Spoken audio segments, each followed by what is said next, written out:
অনন্য উচ্চতায় Real Madrid. শনিবার লন্ডনের ওয়েম্বলিতে নিজেদের 15তম চ্যাম্পিয়ন্স লিগ শিরোপা জয়ের মধ্য দিয়ে নিজেদেরকে অনন্য থেকে অনন্যতর উচ্চতায় নিয়ে গেল রিয়াল মাদ্রিদ।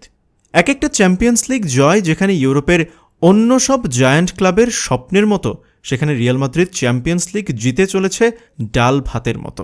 এখন পর্যন্ত 15 বার ট্রফি উঁচিয়ে ধরতে সক্ষম হয়েছে ফুটবল ইতিহাসের সবচেয়ে বড় ক্লাব রিয়াল মাদ্রিদ। এর ধারে কাছেও নেই অন্য কোনো ক্লাব। রিয়াল মাদ্রিদের পরে দ্বিতীয় সর্বোচ্চ সংখ্যক ট্রফি জয়ের রেকর্ড রয়েছে ইটালিয়ান ঐতিহ্যবাহী ক্লাব এসি মিলান। এ পর্যন্ত 7 বার চ্যাম্পিয়ন্স লিগ শিরোপা জিততে সক্ষম হয়েছে তারা। এবার ফাইনাল ম্যাচে রিয়াল মাদ্রিদের প্রতিপক্ষ ছিল জার্মান ক্লাব বরুসিয়া ডর্টমুন্ড।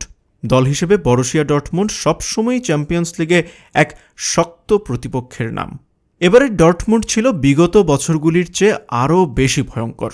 কোনো অঘটন নয়, ফরাসি জায়ান্ট ক্লাব পিএসজিকে পরাজিত করে ফাইনালে এসেছিল তারা, যেটা তাদের সক্ষমতার কথা জানান দেয়। ইতিপূর্বে বরুসিয়া ডর্টমুন্ড কেবল একবারই চ্যাম্পিয়ন্স লিগ জিততে সক্ষম হয়েছিল 1997 সালে, আর সর্বশেষ তারা চ্যাম্পিয়ন্স লিগের ফাইনাল খেলে 2013 সালে। সেবারও ডর্টমুন্ডকে পরাজিত হতে হয়েছিল এই রিয়াল মাদ্রিদের কাছেই। ম্যাচের শুরু থেকে সাবধানী ফুটবল খেলতে থাকে দুদল, তবে সময় গড়ানোর সঙ্গে সঙ্গে রিয়ালের উপর চাপ বাড়ায় ডর্টমুন্ড।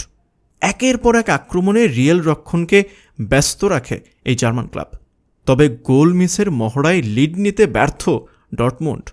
ম্যাচের 20 মিনিটে গোলের সহজ সুযোগ নষ্ট করে ডর্টমুন্ডের করিম আদেয়েমি। এর 3 মিনিট পর ফুলক্রুগের নেয়া শট বারে লেগে ফিরে আসে। এরপরও রিয়েলের চাপ বজায় রাখে ডর্টমুন্ড, তবে গোল করতে ব্যর্থ হলে গোলশূন্য সমতায় রেখে বিরতিতে যায় দুদল। বিরতি থেকে ফিরেও একের পর এক আক্রমণ করতে থাকে বরুসিয়া ডর্টমুন্ড। এরপর নিজেদের গুছিয়ে নেয় রিয়াল। ম্যাচের 73 মিনিটে স্রোতের বিপরীতে গোলের দেখা পায় রিয়াল। কর্নার থেকে ভেসে আসা বলে হ্যাট করে ডর্টমুন্ডের জালে বল জড়ান কারভাহাল। তার গোলে ম্যাচে প্রথমবারের মতো লিড নেয় রিয়াল। ম্যাচে এগিয়ে গিয়ে আক্রমণের হার আরও বাড়ায় লস ব্লাঙ্কোরা। জুড বেলিংহাম ভিনিসিয়াসদের আক্রমণে ব্যস্ত থাকে ডর্টমুন্ড ডিফেন্স। ম্যাচের 82 মিনিটে আবারও গোলের দেখা পায় রিয়াল। ডিবক্সের ভেতর থেকে প্লেসিং শটে বল জালে জড়িয়ে রিয়ালের ব্যবধান বাড়ান ভিনিসিয়াস জুনিয়র।